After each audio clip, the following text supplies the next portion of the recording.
कि संबंधित बिल जो पास हुआ है वह अब एक्ट बन चुका है। अभी तक हमें प्रेसिडेंट ऑफ इंडिया से काफ़ी उम्मीदें थी, उनके कदमों से उम्मीदें थी, उनके पावर से उम्मीदें थी, पर वह जनता के लिए कुछ दिखता हुआ नज़र नहीं आ रहा। जहां पर एक तरफ इस बिल के माध्यम से कहीं न कहीं पर पूरे देश की जनता को प्रभावित किया जा रहा है, वहीं पर भारत देश की जो स्वायत्तता और अखंडता संप्रभुता है उसको कहीं न कहीं पर पूर्ण तरीके से बाधित भी किया जा रहा है। सवाल इस कानून के माध्यम से सरकार कहीं न कहीं मनमानी कर रही है, वहीं पर न्याय कम पक्षपात ज़्यादा कर रही है। साथ ही साथ में जहाँ साजिश ज़्यादा और उसके साथ में बराबरी कम दिख रही है, वहीं पर आर्टिकल 26 का कंप्लीट वायलेशन भी कर रही है। बिल को बिना पूरी प्रॉपर तरीके से पढ़े हुए उन्होंने पूरी तरीके से बिना सलाहकार समिति के सदस्यों के बिना सलाह लिए, और ऐसी स्थिति में जब ऐसी कानून का दांव पेच फंसता है तो अटॉर्नी जनरल ऑफ इंडिया होता है, उससे जो कि सुप्रीम कोर्ट के जस्टिस के इक्विवेलेंट माना जाता है, आर्टिकल्स में उसमें स्पष्ट लिखा है, तो उसका भी इन्होंने नहीं किया। और उससे भी कंसर्न लिया या नहीं लिया मैं नहीं जानता हूँ। मुझे उम्मीद थी कि ये इसको पॉकेट बिटों में कर देंगे, अर्थात इन्फिनिट टाइम तक के लिए मुसलमानों को कम से कम कुछ सुरक्षा व्यवस्था दिख जाएगी, पर प्रेसिडेंट ऑफ इंडिया से नहीं दिखी। इसके साथ वक्फ बिल को लेकर आप सुप्रीम कोर्ट क्यों जा रहे हैं? आपकी क्या मांग है और आपको क्यों लगता है कि ये बिल सही नहीं है? वक्फ बोर्ड बिल को लेकर के हमने विभिन्न प्रेस कॉन्फ्रेंसों और इसके साथ में विभिन्न मीडिया चैनलों के माध्यम से पूरे देश के लोगों को अवगत करा दिया है कि संबंधित बिल जो पास हुआ है वह अब एक्ट बन चुका है। अभी तक हमें प्रेसिडेंट ऑफ इंडिया से काफ़ी उम्मीदें थी, उनके कदमों से उम्मीदें थी, उनके पावर से उम्मीदें थी, पर वह जनता के लिए कुछ दिखता हुआ नज़र नहीं आ रहा। जहां पर एक तरफ इस बिल के माध्यम से कहीं न कहीं पर पूरे देश की जनता को प्रभावित किया जा रहा है, वहीं पर भारत देश की जो स्वायत्तता और अखंडता संप्रभुता है उसको कहीं न कहीं पर पूर्ण तरीके से बाधित भी किया जा रहा है। सवाल यह उठता है कि ये सारी चीज़ें क्यों हो रही हैं और क्या क्या इसमें गड़बड़ियाँ हैं, जो कि आप भी पूछना चाहते हैं। पर इसमें जहाँ पर इस बिल के माध्यम से पूरे भारत देश में विभिन्न तरीके के जो आर्टिकल्स 14, 21, 25, 26 का कंप्लीट तरीके से पूर्ण वायलेशन है, जो धार्मिक स्वतंत्रता अखंडता से संबंधित है, उसको लेकर के पॉइंट नंबर 1। पॉइंट नंबर 2, इसके साथ में जो भारत देश लगभग 1947 के बाद से यह एक्ट आता है, यह माना जाता है, पर 1947 में जब देश आज़ाद होता है उसके पहले से जिन लोगों ने ज़मीन में इसमें वक्फ बोर्ड में ज़मीन अपनी डोनेट की थी, अब वो उनके प्रॉपर्टी से संबंधित उनके इनहेरिटेंट, इसका मतलब हो गया कि उनके जो अनुवांशिक वंशानुगत जो लोग होंगे वो कहाँ पर हैं, कहाँ नहीं हैं। यदि कोई ये कहता है कि वो संबंधित ज़मीन किसी मुस्लिम फला ने दिया था या फला व्यक्ति ने दिया था, करंट में वह नहीं है, तो उसको लेकर के यह सर्च करना कि संबंधित व्यक्ति का कोई भी घर का परिवार का व्यक्ति कहाँ पर अवस्थित है, तो इसको लेकर के यदि उनका कोई इनहेरिटेंट आता है तो इसमें इस क्लॉज में नहीं दिया गया है, उसको लेकर के है। पॉइंट नंबर 2,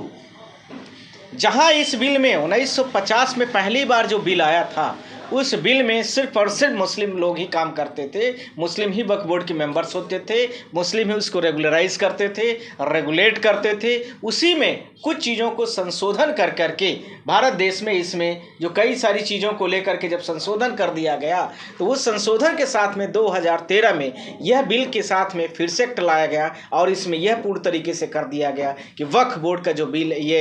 वक्फ बोर्ड का है, ये सारी चीज़ें कोई भी बना सकता है, कोई भी कर सकता है, कोई भी रेगुलराइज कर सकता है। अब उसको लेकर के भारत सरकार क्यों 2025 में कल रात को 12 बजे रात ऐसा एक्ट को पास करके क्यों ऐसा किया है, यह हमारा पॉइंट नंबर 3।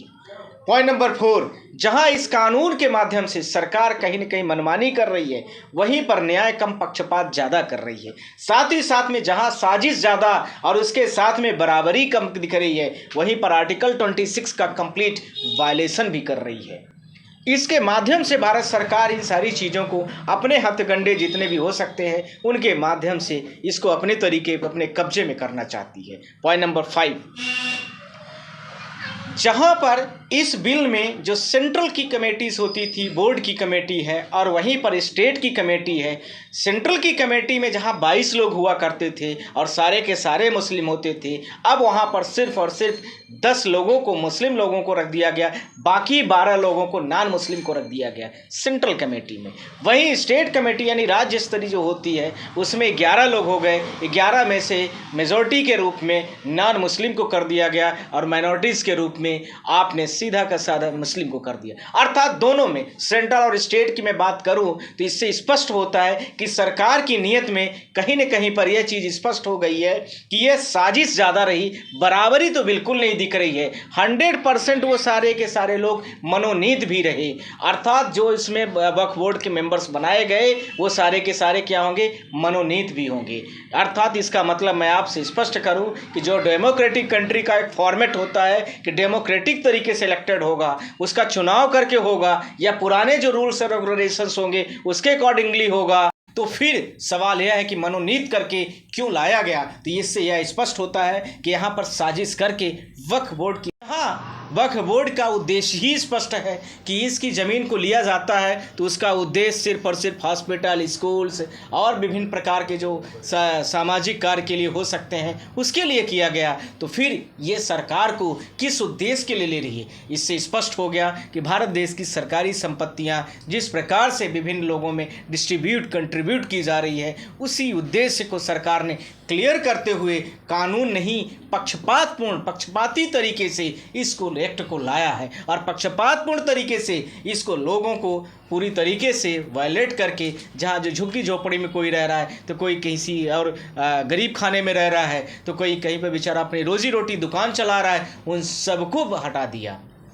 पॉइंट नंबर 6, जहां हाई कोर्ट के विभिन्न जजमेंट और उसके साथ में सुप्रीम कोर्ट के जजमेंट, जिसमें सबरीमाला का जजमेंट आप लोगों को पता है, संथालाल का जजमेंट आपको पता है, रतिलाल गांधी, इसके साथ में दिलकाय कमेटी और इसके साथ में विभिन्न प्रकार के जजमेंट है जो ये इसी भी बिल को लेकर वक्फ बोर्ड को लेकर के ही हैं। उन्होंने सबने स्पष्ट तरीके से कहा है कि ये जो भी बिल है, ये जो वक्फ बोर्ड है, इसमें संस्तुति की बहुत ज़्यादा ज़रूरत नहीं है, इसमें बहुत सारी चीज़ें एक्ट सही हैं। तो इन जजमेंटों को बिना रिलाय किए हुए जो भारत देश के करंट में माइनॉरिटी मिनिस्टर किरण रिजिजू जी हैं, उन्होंने बिल को इंट्रोड्यूस किया और प्रेसिडेंट ऑफ इंडिया ने इस बिल को बिना पूरी प्रॉपर तरीके से पढ़े हुए, उन्होंने पूरी तरीके से बिना सलाहकार समिति के सदस्यों के बिना सलाह लिए, और ऐसी स्थिति में जब ऐसी कानून का दांव पेच फंसता है तो अटॉर्नी जनरल ऑफ इंडिया होता है, उससे जो कि सुप्रीम कोर्ट के जस्टिस के इक्विवेलेंट माना जाता है, आर्टिकल्स में उसमें स्पष्ट लिखा है, तो उसका भी इन्होंने नहीं किया और उससे भी कंसर्न लिया या नहीं लिया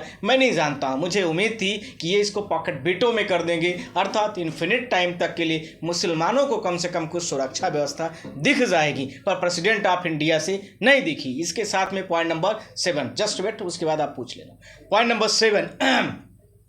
जहां इन कानूनों के साथ में पूरे भारत देश में विभिन्न प्रकार की चीज़ों का निमित्ताओं के बारे में मैंने आपको बात किया, तो कोई भी प्रथा जो कई पीढ़ी दर पीढ़ी चलती रहती है और वो प्रथा पूरी तरीके से कुछ समय के बाद वह पीढ़ी दर पीढ़ी से आगे बढ़ कर के वो नियम के रूप में परिवर्तित हो जाती है, और उसके हटाने के लिए सरकार के पास ऐसे पावर्स नहीं है कि वो उसको वायलेट करने के लिए, उस चीज़ को हटाने के लिए कोई नया एक्ट लाए और एक्ट ला करके इंट्रोड्यूस करे और उस चीज़ को ख़त्म कर दिया जाए, तो उस नियम को भी गैर संवैधानिक घोषित किया जाता है। पॉइंट नंबर 8, इसके साथ में इसी के बिल के साथ में जहां 12 साल की ज़मीन में कोई भी व्यक्ति, ये संबंधित व्यक्ति इसमें कब्जा कर लेता है या कुछ भी व्यक्ति कर लेता है, तो वह भी उस वक्फ बोर्ड के लोग उसमें चैलेंज नहीं कर सकते। तो फिर वक्फ बोर्ड को चैलेंज कौन करेगा? इस सवाल को लेकर के इन्होंने एक क्राइटेरिया डिफाइन कर दी, यह भी कि उसकी एलिजिबिलिटी क्या होगी, क्राइटेरिया क्या होगी कि वह 5 साल का नवाज इफ्तार करने वाला व्यक्ति होना चाहिए, नवाजी होना चाहिए। तो नवाजी कैसे पता चलेगा कि आदमी ये नवाज अदा करता है कि नहीं? फला व्यक्ति मेरा जानने वाला है, वो नमाज अदा करता, हो सकता है कि अपने घर में करता हो, मस्जिद का रजिस्टर न मेंटेन करता हो, तो वह व्यक्ति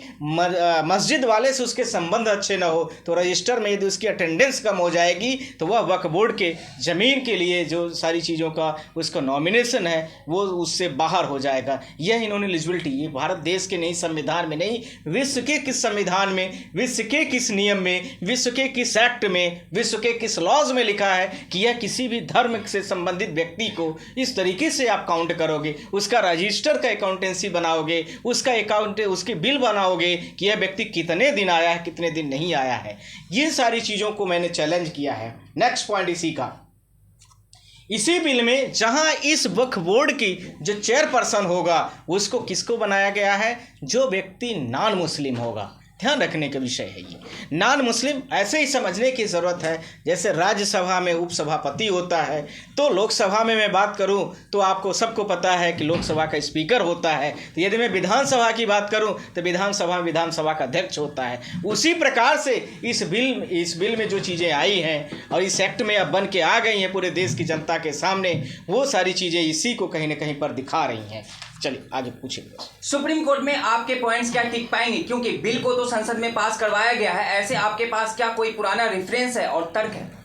मैंने आपको सुप्रीम कोर्ट के ही खुद ही जजमेंट दिया है, जिसमें आपको मैंने खुद बोला है सबरीमाला का जजमेंट है। इसके साथ में मैंने बहुत सारे जजमेंट आपको बोला भी हूँ। यदि आप कहते हैं तो दोबारा मैं आप उन जजमेंटों को फिर से रिलाय कर दे रहा हूँ। ये किया जाता है, यह भी ध्यान रखना कि संविधान की सुरक्षा चक्र के लिए किया जाता है। यह भी ध्यान रखना है कि कोई भी पूजा और प्रथा जो होती है उस ये पीढ़ी दर पीढ़ी यदि बढ़ जाए तो उसको संबंधित नियम कोई भी नया ला करके उसको रिवोल्ट नहीं किया जा सकता या उसको ख़त्म नहीं किया जा सकता है। तो इसके लिए सुप्रीम कोर्ट में जो रतिलाल का जजमेंट है, दिलका कमेसी का जजमेंट है, इसके साथ में सबरीमाला, संथालाल और विभिन्न प्रकार के सुप्रीम कोर्ट ने 2020 में खुदे अपना एक जजमेंट दे दी और उस जजमेंट में स्पष्ट कर दिया कि भारत देश में जो वक्फ बोर्ड का जजमेंट आज से जो भी होगा वो इसको रिलाय करेगा और इसको पास करने के लिए यह भी बोला कि कोई भी जजमेंट पारित हो इसको देख करके पारित किया जाए। जी, सुप्रीम कोर्ट में कांग्रेस नेता जावेद अहमद, AIMIM चीफ असुद्दीन ओवैसी सहित अन्य लोगों ने याचिका दायर की है। क्या कोर्ट इन सभी याचिकाओं की एक साथ सुनवाई करेगा और आपकी याचिका में ऐसा अलग होगा जिसके ऊपर आपको इतना भरोसा है कि ये वक्फ कानून रद्द हो जाएगा? मैं आपके माध्यम से ये बोलना चाहता हूँ कि मैं सुप्रीम कोर्ट में मैं प्रैक्टिशनर लॉयर हूँ। कौन क्या फाइल किया है मुझे नहीं पता है, पर मैं अपनी पिटीशन और अपने आर्गूमेंट पर भरोसा रखता हूँ। मुझे क्या करना है, सुप्रीम कोर्ट किस बातों को मानेगी किसको नहीं मानेगी ये तो मैं नहीं जानता, पर मेरे ग्राउंड्स के साथ में पिटीशन होगी। मेरी सारी चीज़ों के साथ में